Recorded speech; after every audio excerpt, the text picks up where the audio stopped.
Well, the first stuff I did was Arabian Nights, and so I don't know, I can't remember the very first card I did. It may have been Kird Ape, but that was definitely one of the group, the first group that I did.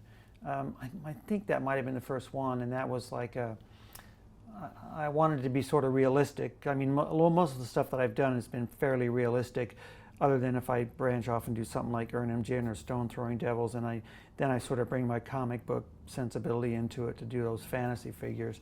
But in the case of Kird Ape, I found a really nice photograph in National Geographic, and the only thing I had to change was just the color of the eyes.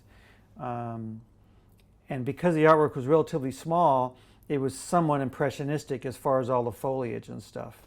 When I've done repaintings and thought about doing larger repaintings, I usually go back to the original reference, because if I blew up and did the original art, it would just be geometric shapes for a lot of the leaves and stuff, not even like looking like leaves, half of it, because it was just a case of putting down watercolor shapes and painting around it in the case of Kird Ape, because he's this black figure with some foliage in front and foliage behind.